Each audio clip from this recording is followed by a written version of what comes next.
Guys, क्या आपने एक ऐसी श्रापित किताब के बारे में सुना है जिसके ऊपर अगर किसी इंसान का नाम लिख दो तो वो एक रात के अंदर मर जाता है और उसकी अगली सुबह कभी नहीं होती। आज की कहानी है एक ऐसे किताब की जो रात के करीब 2 बजे एक पुरानी लाइब्रेरी के अंदर अपने आप कुछ लिख रही थी, लेकिन सियाही से नहीं, खून से। और सबसे स्ट्रेंज बात यह है कि इस श्रापित किताब के ऊपर जिन इंसानों के नाम लिखे जाते हैं वो उस वक्त तो जिंदा होते हैं, लेकिन लिखने के एक दिन के बाद वो जिंदा नहीं बचते। और उसी किताब के अंदर हमारी कहानी के कैरेक्टर का नाम भी लिखा हुआ था, जिसका नाम था अरुण। इस घटना के बाद अरुण की सांसें तो चल रही थी, लेकिन उसका खून किताब के पन्नों पर टपक रहा था। अगर आपने कभी ऐसी किसी किताब के बारे में नहीं सुना है जिसके ऊपर अगर किसी इंसान का नाम लिख दो तो वो मर जाए, तो मैं बता दूं कि इसके ऊपर बहुत सारी मूवीज और कार्टून्स भी बन चुके हैं, बहुत सारे एनिमे भी बन चुके हैं, जिसमें से सबसे फेमस एनिमे है डेथ नोट। डेथ नोट एक जापानीज एनिमे है, एक ऐसी एनिमेटेड सीरीज जिसमें दिखाया गया है कि किस तरीके से इस तरीके की श्रापित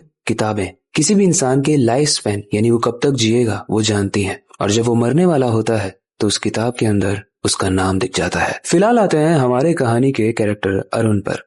अरुण एक छोटे से शहर का स्कूल टीचर हुआ करता था, एक शरीफ सा इंसान जिसका सपना बस एक ही था, बच्चों को पढ़ाकर उनकी जिंदगी के अंदर उजाला लाना। और अरुण की जिंदगी बहुत ही टफ चल रही थी उन दिनों। उसके पिताजी का रिसेंटली में देहांत हुआ था और इसी वजह से उसकी माँ बहुत बीमार रहने लगी थी। अब क्योंकि वो इकलौता बेटा था तो घर की सारी ही जिम्मेदारी अरुण पर ही थी। अब जिस छोटे से शहर यानी माधोपुर में अरुण रहता था, वहां जितने भी लोग उसको जानते थे उसको बहुत इज्जत देते थे, क्योंकि बहुत ही सीधा साधा, दयालु और ईमानदार इंसान था। लेकिन हमारी कहानी का जो अरुण है ना, उसके अंदर एक अकेलापन छुपा हुआ था। ज्यादा जिम्मेदारी होने की वजह से वो कभी दोस्ती ज्यादा निभा नहीं पाया, जिसकी वजह से उसके दोस्त ही नहीं थे। इसके अलावा टाइम की कमी की वजह से वो ज्यादा लड़कियों से इंटरेक्ट नहीं कर पाता था, तो ना ही उसकी कोई गर्लफ्रेंड थी, और ऑब्वियसली गर्लफ्रेंड नहीं थी तो वो अभी तक शादी भी नहीं कर पाया था। अगर दिन रात उसके पास कुछ था तो वो था जिम्मेदारियों का बोझ। लेकिन किसे पता था कि अरुण, जिसकी कहानी एकदम बोरिंग अभी तक चल रही थी, उसकी कहानी में आने वाला था एक ट्विस्ट, या फिर कहें कि एक श्रापित किताब। आगे की स्टोरी बहुत ज्यादा इंटरेस्टिंग होने वाली है, ट्रस्ट मी।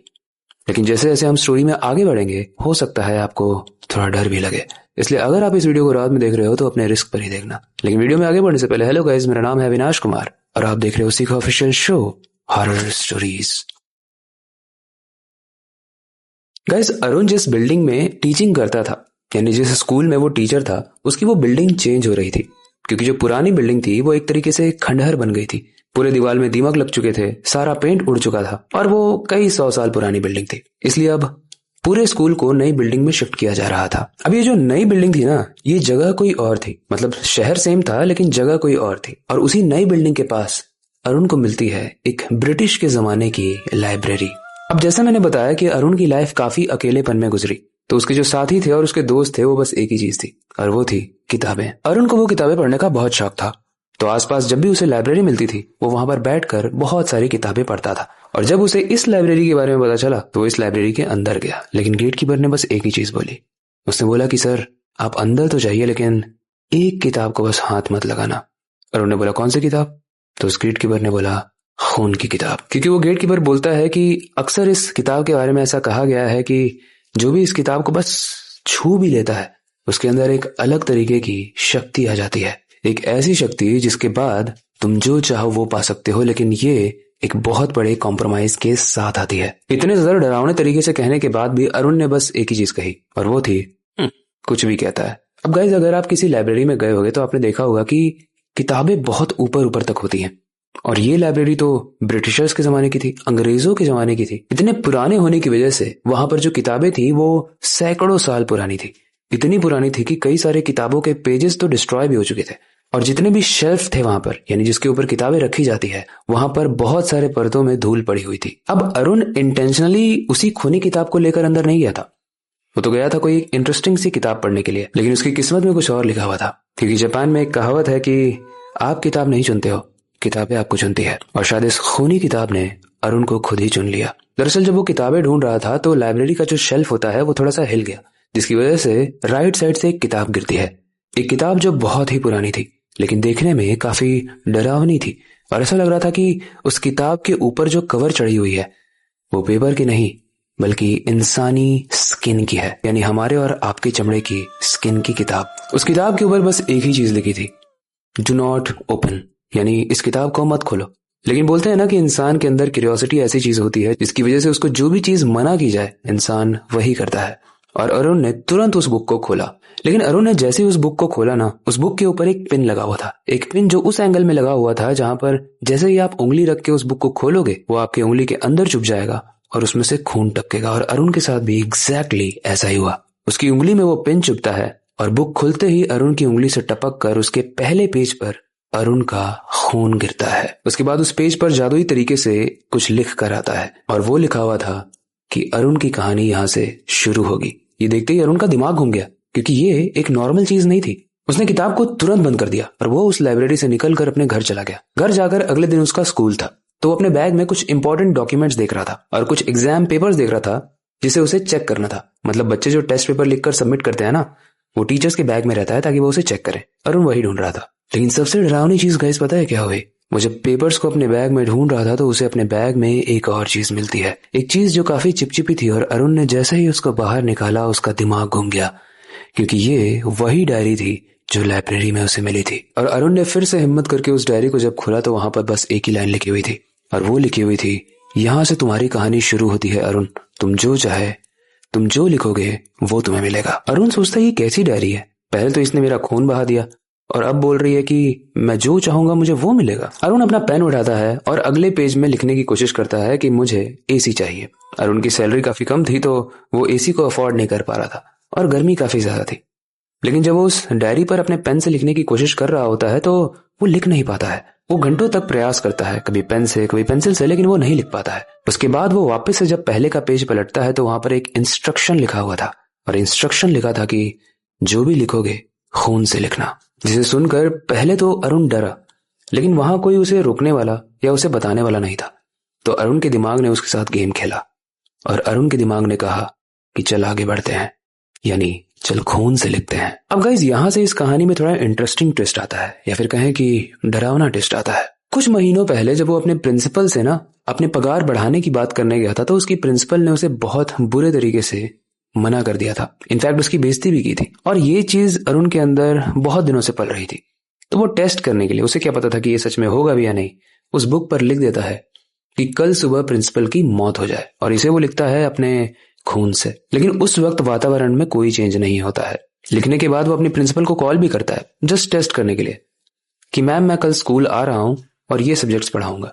प्रिंसिपल बोलती है ओके, कल आप आना जरूर क्योंकि नई बिल्डिंग का पहला दिन है कल। अरुण को लगता है फालतू की डायरी है, वो उसे बैग में वापस से रखता है और सो जाता है। लेकिन अगली सुबह कुछ ऐसा होता है जिसकी वजह से इस कहानी में बहुत ही बड़ा मोड़ आ जाता है। अगली सुबह जब अरुण स्कूल में जाता है तो वो पहली और दूसरी क्लास बच्चों को बहुत अच्छे से पढ़ाता है। उसको तो पता भी नहीं था कि आगे क्या होने वाला है। 5वें पीरियड तक सब कुछ सही था, लेकिन 5th पीरियड के बाद जब इंटरवल होती है तो उसे प्रिंसिपल ऑफिस से कॉल आता है और कॉल पर प्रिंसिपल कह रही होती है कि अरुण इमीडिएटली मेरे कैबिन में आओ।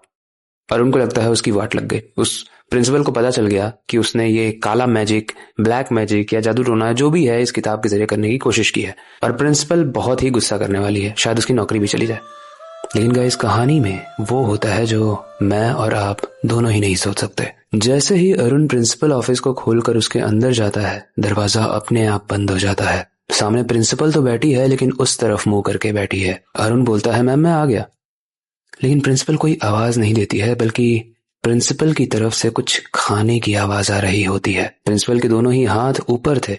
अरुण को समझ नहीं आ रहा था कि ये क्या हो रहा है। अरुण काफी आवाज देता है लेकिन प्रिंसिपल नहीं मुड़ती है। इसलिए क्यूरियोसिटी में अरुण धीरे धीरे टेबल के उस तरफ जाने की कोशिश करता है जहां से प्रिंसिपल मैडम अच्छे से दिखे। और जब वो टेबल के उस तरफ जाता है तो उसे तब समझ में आता है कि किस चीज के खाने की आवाज आ रही थी। दरअसल जो प्रिंसिपल मैडम थी उनकी दोनों ही आंखों को वो चबा के खा रही थी और इसके अलावा उनके हाथ को भी वो अपने मुंह से काट काट कर पूरा खा रही थी और इनफैक्ट स्वेलो भी कर रही थी, यानी घोट भी रही थी। उसके बाद वो अपने सर को बहुत तेजी से दीवार पर मारने लगती हैं। अरुण चीखने लगता है, चिल्लाने लगता है, वो बाहर भागता है, लेकिन वो प्रिंसिपल रुक नहीं रही थी और वो अपने सर को तब तक मारती है जब तक खोपड़ी फूटकर अंदर से दिमाग बाहर आकर फट नहीं जाता है। इसके बाद वो गिर जाती है और अरुण जब तक बाकी टीचर्स को लेकर आता, प्रिंसिपल की वहां पर मौत हो जाती है। अब क्योंकि लास्ट कॉल अरुण को ही आया था तो बाकी सारे ही लोग अरुण से पूछते हैं कि भाई क्या हुआ, मैम तुझसे क्या बात कर रही थी और मैम ने ऐसा क्यों बिहेव किया। अरुण को समझ नहीं आ रहा था कि ये कैसे हुआ। अरुण काफी दुखी भी था, लेकिन तभी अचानक से अरुण को याद आता है कि हो सकता है कि ये उस डायरी की वजह से हुआ। उसके साइड खड़ा एक टीचर बोलता है, किस डायरी की वजह से? अरुण बोलता है, कुछ नहीं, मैं कुछ और सोच रहा था। अरुण वहां से यू टर्न लेता है, अपनी क्लास में जाता है, बच्चों को बोलता है कि आज की क्लास यहीं पर समाप्त होती है क्योंकि स्कूल में एक एक्सीडेंट हो गया है, आप लोग अब कल आना। उस वक्त की सारी फॉर्मेलिटीज करने के बाद अरुण जब घर जा रहा था तो वो बस एक ही चीज सोच रहा था कि क्या ये किताब सच में इतनी ज्यादा पावरफुल है। एंड इसके बाद गाइज अरुण को चस्का लग गया। अरुण को चस्का लग गया पावर का, अरुण को चस्का लग गया चीजों को अपनाने का, अरुण को चस्का लग गया ऐशो आराम में जीने का। अब अरुण ने उस किताब में बहुत सारे लिखे हुए इंस्ट्रक्शंस में से बस एक ही इंस्ट्रक्शन पढ़ा था, वो था खून से लिखना। अब अरुण की लाइफ में इतना चेंज आ गया था कि वो किसी से भी पंगा ले लेता था, चाहे कोई पॉलिटिशियन हो, कोई पुलिस वाला हो, कोई लड़की हो जिसने उसे धोखा दिया हो, या फिर कोई टीचर हो जिसने उसकी बात नहीं मानी हो। वो सबका ही नाम उस डायरी में लिखता रहता था और सब लोग उसकी जिंदगी से खत्म होते जा रहे थे। लेकिन एक चीज और हो रही थी, और वो थी उसकी माँ की हालत खराब हो रही थी। अरुण अब पैसे भी बहुत ज्यादा कमा रहा था, लेकिन वो अपनी माँ को ठीक नहीं कर पा रहा था, क्योंकि इस डायरी में जिंदगी नहीं बल्कि सिर्फ मौत लिखी जा सकती है। अरुण को समझ में नहीं आ रहा था कि वो ऐसा क्या करे जिसकी वजह से उसकी माँ ठीक हो जाए, क्योंकि अरुण की लाइफ तो बहुत अच्छी हो चुकी थी लेकिन उसकी माँ की नहीं। वो बहुत सारे डॉक्टर्स के पास ले जाता है, बड़ी बड़ी जगहों पर ज्यादा पैसे देता है, लेकिन उसकी माँ ठीक नहीं हो रही थी। और तब दिवाली के वक्त एक बाबा उसके घर से गुजरते हैं, चंदा मांगने के लिए आए थे। लेकिन जैसे ही अरुण अपनी जेब से 2000 रुपए निकाल के उनके हाथ में रखता है, वो उस पैसे को गिरा देते हैं और वहां से पीछे हट जाते हैं। अरुण बोलता है, बाबा मैं 2000 दे रहा हूँ, लोग आपको 10-20 रुपए देते हैं, आप उठाइए इसको और हमें आशीर्वाद दीजिए। बाबा बोलते हैं, मैं इस घर में कदम भी नहीं रख सकता और इस घर की कोई चीज नहीं ले सकता, क्योंकि इस घर पर उस मौत की किताब का साया है। अरुण बोलता है कि मौत की किताब? आपको कैसे पता किसी किताब के बारे में? बाबा बोलते हैं कि मैं वो देख पा रहा हूँ जो तू नहीं देख पा रहा है। इसके बाद अरुण बाबा को घर के अंदर आने के लिए कहता है। बाबा कुछ जादू टोना करते हैं, उस वक्त की नेगेटिविटी को हटाते हैं, अंदर आकर बैठते हैं और अरुण को बोलते हैं कि तू जो भी कर रहा है उसको बंद कर दे, क्योंकि तू जो भी कर रहा है, जो भी चाह रहा है, वो तुझे मिल तो रहा है, लेकिन उसका परिणाम तेरी माँ भोग रही है। अब अरुण को समझ में आता है कि उसकी माँ क्यों नहीं ठीक हो रही थी, और ज्यादा कमजोर होती जा रही थी। और जब अरुण वो किताब बाबा को देता है तो बाबा उस किताब के पहले पेज के इंस्ट्रक्शन में दिखाते हैं कि देख यहाँ पर क्या लिखा है, तुझे अगर कुछ मिलेगा तो तुझसे कुछ छीना भी जाएगा, और शायद इस केस में तेरी माँ है, तो कुछ भी कर ले तेरी माँ अब ठीक नहीं होगी, क्योंकि ये शैतानी किताब शक्तियों पर चलती है। एक को अगर शक्ति देती है तो एक की शक्ति लेती है। धीरे धीरे उसकी माँ एकदम कमजोर होती जा रही थी, एकदम कंकाल बन गई थी, गाल एकदम धस चुके थे, आंखें एकदम धस चुकी थी, और उसकी माँ खुद एक भूत की तरह लगने लगी थी। और उनको बहुत बुरा लग रहा था, इसलिए वो बाबा को वापस से कॉल करता है और बोलता है कि बाबा आप बताइए मुझे क्या करना होगा। बाबा बोलते हैं कुछ किया नहीं जा सकता, क्योंकि इस किताब को यूज करने से पहले अगर तूने इंस्ट्रक्शंस को अच्छे से पढ़ा होता तो तू इस किताब को यूज ही नहीं करता। एंड तुझे पता है तेरी माँ के मरने के बाद ये किताब रुकेगी नहीं, तेरे आसपास के सारे ही लोगों को मार देगी। तुझे सब कुछ मिलेगा जो तू चाहता है, लेकिन जब तेरे आसपास के सारे ही रिलेटिव्स मर जाएंगे तो ये किताब तुझे भी मार देगी, क्योंकि तू चाहे लिखे या ना लिखे, एक वक्त आएगा जब इस किताब के पहले पन्ने पर किसी और का नहीं बल्कि तेरा ही नाम लिखा होगा। गाइस इसके बाद ऐसा माना जाता है कि अरुण का पूरा खानदान खत्म हो गया अरुण के साथ, और वो किताब आज भी मध्य प्रदेश के किसी जंगल के बीचों बीच दफन है, क्योंकि वो आखिरी समय में इस किताब को गाड़ने चला गया था वहां पर, और आज कोई नहीं जानता कि ये किताब कहाँ पर है। ये कहानी यहीं तक थी। इस कहानी में आपको डर लगा होगा, थोड़ा सा अनकंफर्ट लगा होगा, लेकिन इस कहानी से एक चीज भी सीखने को मिलती है कि कोई भी चीज अगर बहुत ही आसानी से आपको मिल रही है तो ऐसा लग रहा है कि वो आसानी से मिल रही है, क्योंकि सच्चाई ये होती है कि जो चीज जितनी आसानी से मिल रही है, जितना आपको लग रहा है, उसके पीछे कुछ ऐसे सीक्रेट छुपे होते हैं, ऐसे डार्क सीक्रेट्स छुपे होते हैं जो आपको बाद में जाकर पता चलता है, और जब आपको पता चलता है तब तक बहुत लेट हो चुकी होती है। तो आप बताओ, क्या आपके पास अगर ये किताब होती और आपकी माँ बीमार होती तो क्या आप अपनी माँ का सौदा करते अपनी सक्सेस के लिए, जिस तरीके से अरुण ने किया? आप हमें कमेंट सेक्शन में जरूर बताना। और आपके पास अगर ये किताब होती तो आप क्या मांगते, या फिर मांगते भी या नहीं मांगते? हमें कमेंट सेक्शन में जरूर बताना, हम आपके सारे ही कमेंट्स को पढ़ते हैं। अगर स्टोरी से रिलेटेड कोई फीडबैक है तो आप हमें कमेंट सेक्शन में दे सकते हो। फिलहाल के लिए वक्त आ चुका है इस वीडियो को एंड करने का और नई सुपर इंटरेस्टिंग और डरावनी वीडियो पर काम शुरू करने का। लेकिन जाने से पहले मैं हमेशा की तरह एक ही चीज कहना चाहूंगा, अपनी क्यूरियोसिटी को डाय मत होने देना, नई चीजें सीखते रहना, अपने बेड के नीचे और खिड़की के बाहर जरूर देख लेना। मिलते हैं अगली वीडियो में।